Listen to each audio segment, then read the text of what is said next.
Hey, fellow white guys. First off, try to recognize that America was never great for anyone who wasn't a white guy. Also, Blue Lives Matter isn't a thing. Cops weren't born with blue skin. Stop bragging about being woke. Stop saying woke. Learn what mansplaining is, and then stop doing it. Feel free to take Kanye West, though.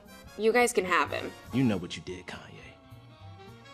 Nobody who has black friends says that they have black friends. And just because you have black friends doesn't mean you're not racist. You can be racist with black friends. Some of you guys do a great job. Some of you don't. All right, and that was the overtly racist video from MTV. I'm now joined by former MTV VJ Adam Curry. Adam, what is your first reaction when you saw that yesterday making the rounds? It got a ton of downvotes from MTV, but what are they thinking? And I think they took it down now. I think they took it down, they put it back up, they took it down. You know, when I first saw that, obviously, intellectually, I'm insulted because, I mean, come on, it's all white guys' fault as usual. But I was thinking that in my lifetime, and this is true for the music business as well as it's true for comedy, as an example, people fought so hard. They went to jail for freedom of speech. We fought hard at MTV back in the day to have certain videos played, to have certain lyrics not censored. Comedians, went to jail over things they said. And now we've come full circle, and here we are with MTV telling us to shut up. But totally bizarre. Yeah, it is amazing. And they did. They took it down once when it was getting a bunch of downvotes, and they tried to stick it back up. And then it got more downvotes. I think the last count I saw was 27,000 downvotes and maybe a few hundred upvotes. And then finally, Real Clear Politics is reporting that they deleted YouTube video telling white guys what they could do better in 2017. So we really are, this whole fake news narrative, we've really been able to dismantle it over and over again. And I wouldn't say this is fake news, but just some of the things they said in there are fake, Well, but you know what's crazy, Rob, is, this is the moral compass of MTV. The same people who bring you 16 and pregnant, they're going to tell me that I need to shut up and I need to do better and I need to not do certain things. Please, that is the most hypocritical thing I've ever heard of. Yeah, I mean, just look at the Jersey Shore. It was legitimizing this party atmosphere, not really doing anything with your life, just being one of these beach bum type people that, they had to go get jobs, but they weren't even good at doing their jobs. It just showed, hey, if you slack off and drink a lot, you could be a big star. And I think the history books will show down the road that it was not the videos that MTV used to play that corrupted the youth of America. And by the way, I think it's a totally fine business decision they made when they said, okay, no more videos are going to long form programming. It turned them into a $4 billion a year brand. So there's nothing wrong with that. But how did they do it? And what kind of content and programming did they do it with? And for MTV to get on their high horse and talk about morality and what white men should or shouldn't do is it truly baffles the mind. Now, what years were you there at MTV? I remember seeing you, when it first launched, but how long were you there at MTV? I was not one of the first. I came in around 86. It launched in 81, but in 87 is when we went full on basic cable. So you were pretty much That's when I saw it.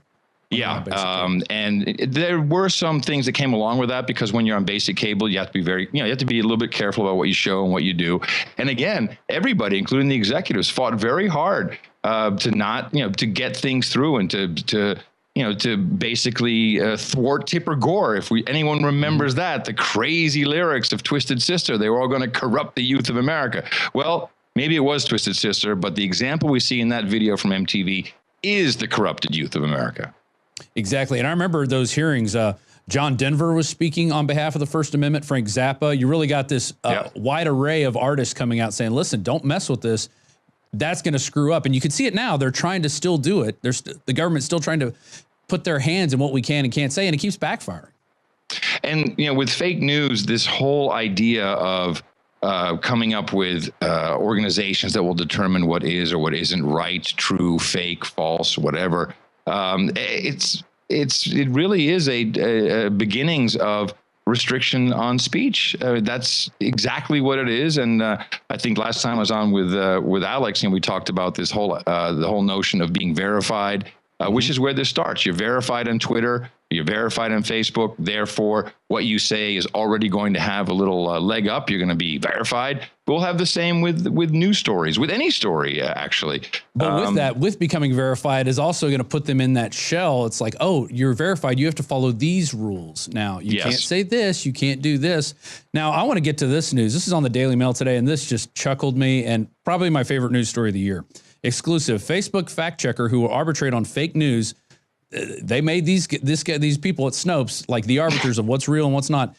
They've been accused of defrauding one of the owners of defrauding the website to pay for prostitutes, and its staff includes an escort porn star and vice vixen Dom. What do you make of that? Well, I'll say, well, first of all, having grown up in Amsterdam in the Netherlands, I have no problem with prostitution. If it's in the Netherlands, it was legal, it was sanctioned, it was done properly. Everyone was protected, got health care, benefits, they got taxes out of it. I think I have no problem with it on that basis either. And no problem at all. They want. But Snopes being the number 2 on the list, Rob, for the international fact check organization with Associated Press, I think it was ABC News, Snopes, and then Associated Press. They are the bastions of reality who are going to tell us what is and what is not fake news. And for this to come out, the timing is, of course, suspect, as you could expect. I'm not quite sure how this broke or how it came out, but it doesn't surprise me. You know, everybody's got something. We all got something to hide, which is exactly why you should never say I have nothing to hide. Exactly. And I personally think it was the wife, Barbara Mickelson, who they actually show a picture of her in this. She looks like she's lost a little weight. She's probably changing her life and where she's going. Her and Dave didn't get along, whatever. They divorced in 2015. He wanted a raise. He was bilking money out of the company. At least that's what it says in these court documents that has been filed. But it's just interesting. You know, these are supposed to be the people that are telling us what is real and what is fake. And they're behind the scenes doing stuff that's, you know, a little sleazy, if you ask me. If you can defraud your company for, you know, $100,000, where were they making this money? What were they making that on? Was it just pure banner ads and stuff like that? Or are they beholden perhaps to advertisers? I'm not exactly sure how their income works. Or do they get their income from somewhere else? Who knows? I mean, right now they are the Ministry of Truth. And one more organization, it's a mail order college where they have one building and you can also get your degree online. They're also going to be one of the groups. And I think they're funded by Soros. So it's really interesting how Soros has his tentacles and everything once again.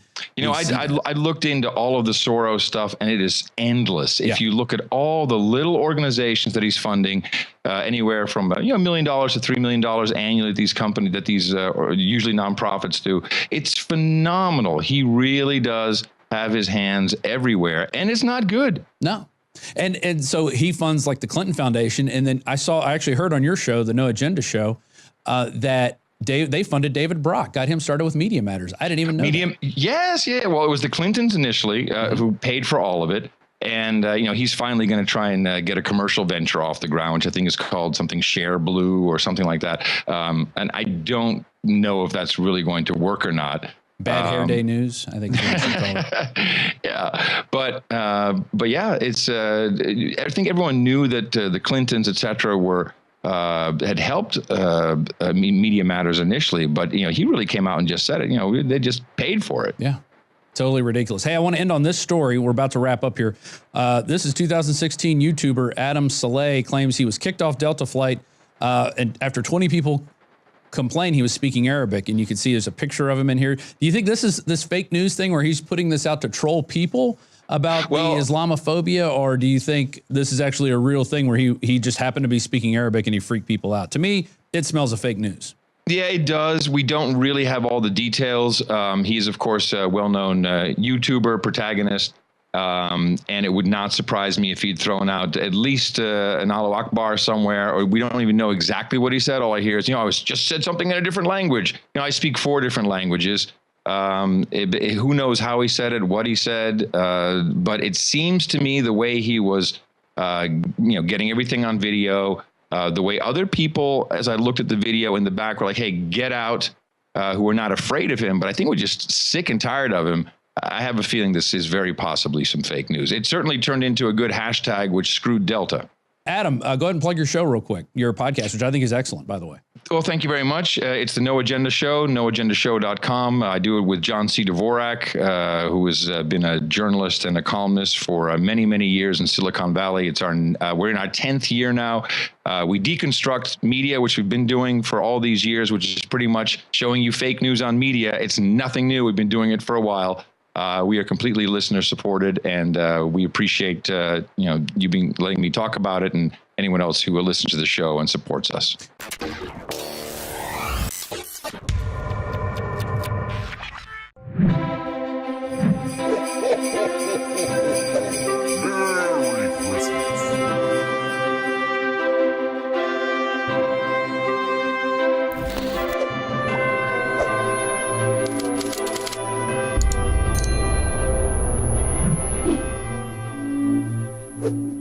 In case you haven't heard, InfoWars has become the most influential media outlet in America. We're making freedom go viral. And now we are proud to announce a new weapon in the epic battle against the globalists. InfoWars Prime, where you can watch live high-definition feeds of The Alex Jones Show, plus exclusive insider videos from the InfoWars crew and behind-the-scenes action. Go to Infowars.com/app and download today. InfoWars Prime is available right now for your iPhone or Android. You will have access to exclusive videos that you can't see anywhere else. And that means live coverage of events and breaking news on location as it happens. You can also take advantage of amazing deals from the InfoWars store that are only available for InfoWars Prime subscribers. That's InfoWars Prime at Infowars.com/app. And if you can hear my voice, you are the resistance.